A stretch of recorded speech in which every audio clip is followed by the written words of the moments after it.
오늘 함께 나누실 요한계시록 6장 말씀은 7인에 대해 다루고 있습니다. 요한계시록에 나오는 하나님의 심판은 크게 세 가지 단계로 나타납니다. 첫째는 오늘 보시게 될 이 인에 관한 것입니다. 둘째는 나팔에 대한 재앙들이 나옵니다. 세 번째는 대접에 이렇게 담긴 재앙들이 나옵니다. 인과 나팔, 대접, 이렇게 세 가지 재앙들이 단계적으로 나타나는데요.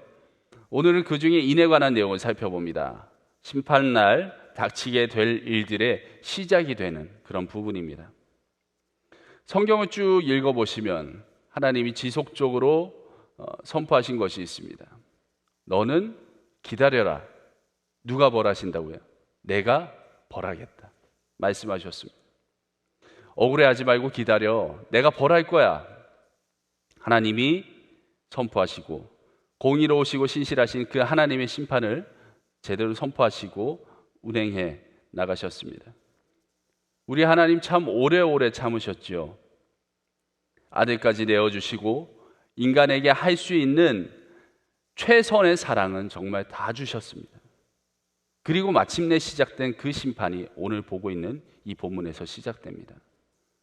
심판은요, 두루마리를 이렇게 열면서 한 단계씩 작동합니다. 이 두루마리 안에는 인이 찍혀 있는데, 두루마리 겉에는 인이 찍혀 있는데, 이 인이라는 건요, 중요한 문서를 봉인할 때 쓰는 것들을 말합니다. 문서를 이렇게 옛날에 파피루스 이런 문서들을 말아서 묶은 다음에 거기에 밀랍을 녹입니다. 그리고 그 위에 반지 형태로 된 인장을 이렇게 쿡 찍어요. 이렇게 봉인된 문서는요, 특정인만 열 수가 있습니다. 그럴 자격이 되는 자만 열 수 있다는 거고요. 이 자격은 십자가의 죽음을 이기시고 부활하신 예수 그리스도만이 그 두루마리를 열 수 있는 자격을 갖고 있다. 이런 내용이 어제까지 살펴보신 그런 내용입니다. 오늘 본문에서는 어린 양으로 표현되는 예수님이 드디어 인을 하나씩 여십니다. 열고 하나씩 풀고 계세요. 첫 번째 인을 열어보니 흰 말을 탄 자가 나옵니다.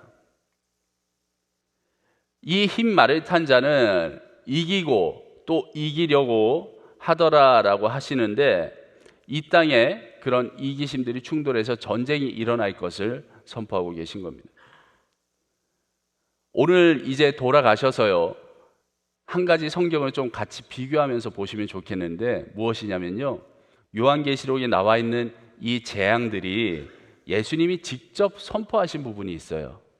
마태복음 24장에 가시면 돼요. 펜이 있으시면 메모하면서 나중에 돌아가셔서 한번 살펴보십시오. 마태복음 24장에 가시면 예수님이 직접 이 내용에 대해서 언급하신 게 나와요. 하나하나 그래서 그 이벤트들을 비교해 보시면 굉장히 또 흥미롭습니다. 마태복음 24장에 예수님이 직접 세상이 끝날이 다가올 때 어떤 일들이 일어나는지 예언하셨던 내용인데, 대표적으로 6절과 7절 말씀이 첫 번째 인에 대한 그런 내용입니다. 뒤에 또 이어지는 내용들이 더 붙어 있지만 제가 한번 읽어드리겠습니다. 난리와 난리 소문을 듣겠으나 너희는 삼가 두려워하지 말라. 이런 일이 있어야 하되 아직 끝은 아니니라. 민족이 민족을, 나라가 나라를 대적하여 일어나겠고 곳곳에 기근과 지진이 있으리니. 아멘. 예수님이 인을 푸시니까요, 첫째로 이런 이기려는 욕망들이 꿈틀댑니다. 이기는 것에는요, 그 반대에는 지는 것이라는 개념도 같이 있습니다. 이기려고 하면 누군가는 져야만 합니다. 이기고 지는 것은 둘이 서로 대결을 피할 수가 없습니다. 둘째 인에 그런 의미가 이어집니다. 둘째 인을 열어보니 붉은색의 말을 탄 자가 나와서 화평을 얻게 하신답니다. 하나님이 이 땅에서 화평을 거두신다. 이 내용은 인간이 타락한 모습 그대로 살게 되었을 때에 세상이 어떻게 되는지 그 혼란스러운 모습을 보여주시는 겁니다. 하나님의 은혜가 거둬지면 우리의 삶은 주체할 수가 없습니다. 우리가 뭔가를 해나가는 것 같지만 지금 이 모든 순간들에 하나님의 보이지 않는 손이 우리를 화평케 하시고 인도해 가고 계시다는 겁니다. 그런데 재앙은 무엇이냐? 이 화평이 거둬지는 거예요. 얼마나 소름 끼치는 일인지 모릅니다. 하나님이 그것들을 선하게 바꿔서 인도하고 계신데 그것들이 싹 걷어졌다고 생각해 보세요. 바로 이어지는 게 그래서 전쟁이 이어집니다. 우리는 안정적으로 이 세상을 끌어갈 수 있는 그런 힘이 없습니다. 역사를 한번 살펴보십시오. 인간 중에 한 명의 대단해 보이는 리더를 의지했다가 어떤 일들이 일어나는지 우리는 수많은 역사를 통해서 봤습니다.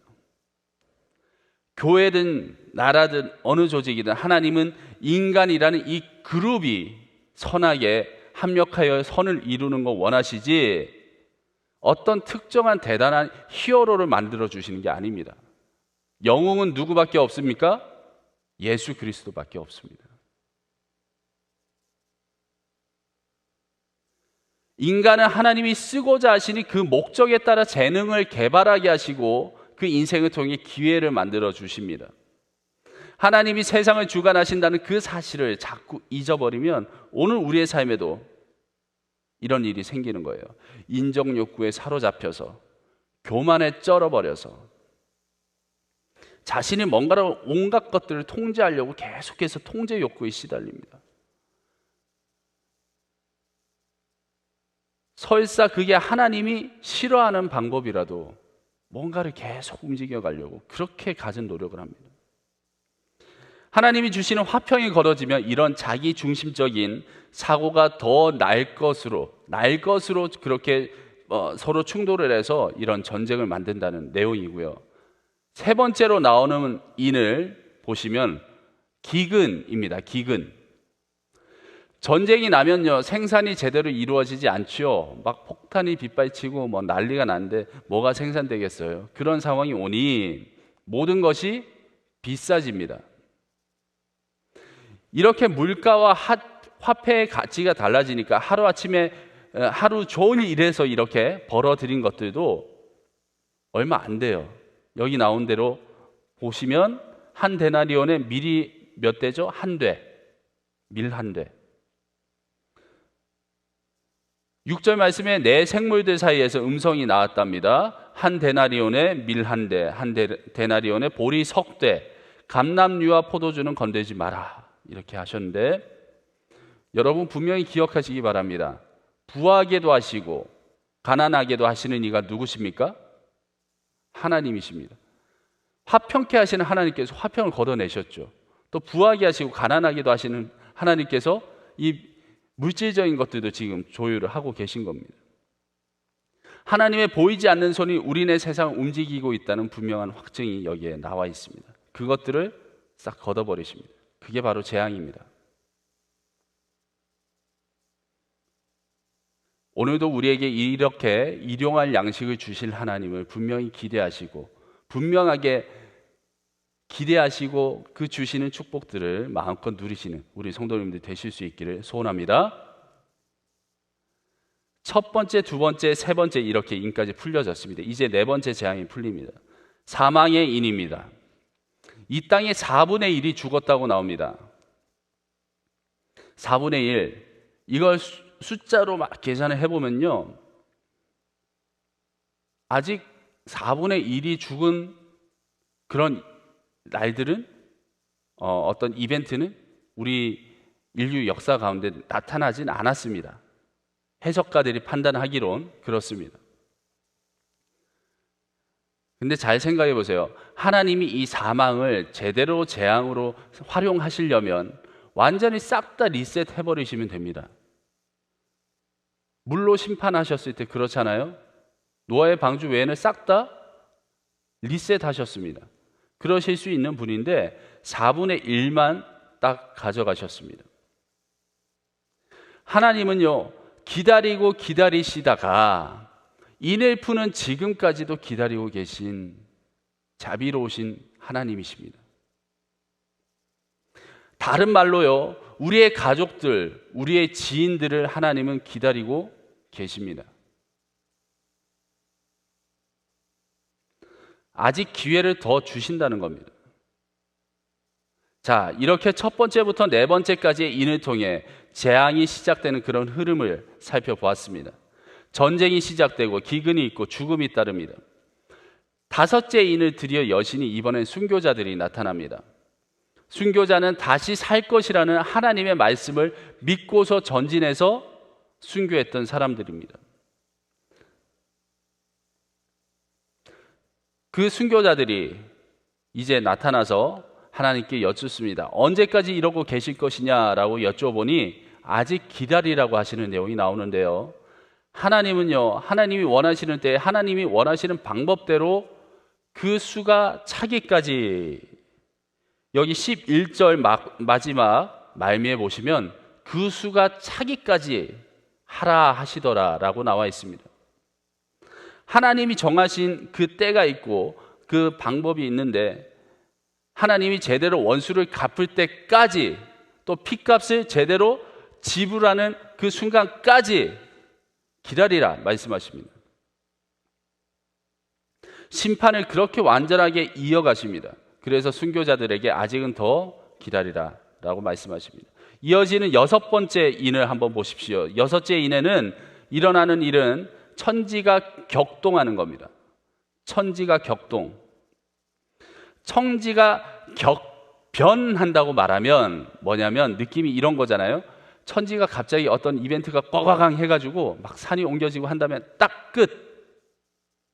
뭔가 이벤트가 있고 빨리 끝나는 그런 걸로 생각할 수 있습니다. 그런데 천지가 격동한다라고 표현하면 이건 뭐냐면 조금 더 긴 시간 동안 아주 거칠게 일어나는 이벤트를 얘기하는 겁니다. 뉘앙스가 좀 달라요.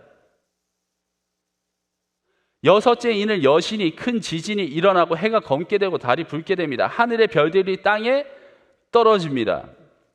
하늘이 찢어집니다. 산과 섬이 옮겨집니다. 근데 이게 일회성으로 잠깐 우르르 쾅쾅 하고 마는 게 아니라 격동하는 채로 유지되고 있는 상태를 얘기하는 겁니다. 그 심판의 한가운데에 있는 이들은 그저 살려달라고, 저 심판에서 우리를 가려달라고 외치는 것 외에는 아무것도 할 수 있는 일이 없습니다. 그리스도인에게 이런 심판이 다가왔습니다. 여러분, 그러면 우리는 이 심판을 어떻게 맞이해야 될까요? 심판의 날이 다가온다는 것은요, 우리에게는 두려운 날이 아닙니다. 그간의 서러움이 풀어지는 날입니다. 할렐루야. 기쁘게 외칠 수 있지요. 봐라, 주님 오신다. 오시잖아. 라고 기쁘게 외칠 수 있는 겁니다. 주 예수 그리스도만이 정답이라고 외치며 살아온 여러분의 그 인생이 확실하게 확인되는 날입니다. 천지가 격동해도 우리는 그 속에서 감사와 찬송으로 하나님께 영광을 돌릴 수가 있는 것입니다. 오늘 우리의 삶이 힘들고 지치고 이게 언제 끝이 나나 싶을지라도 우리의 서름을 완전하게 풀어주실 주님을 기대하시면서 오늘 하루, 우리에게 맡겨주신 이 하루를 정말 멋지게 마음껏 행복하시면서 아, 주님 오시지? 라고 기대하면서 살아가시는 우리 모두 될 수 있기를 간절히 소원합니다. 기도하겠습니다. 하나님 아버지, 오늘 말씀을 통해서 주님 오실 때 어떤 날들이 펼쳐지는지 우리가 그 중에 서론 역할을 하는 6장을 한번 살펴보았습니다. 하나님, 결국 모든 원수를 물리치신 예수 그리스도를 의지하며 나아갑니다. 주님과 함께 이 하루가 힘차게 사라지는 우리 될 수 있도록 하나님 역사하여 주시옵소서. 예수 그리스도의 이름으로 기도합니다. 아멘.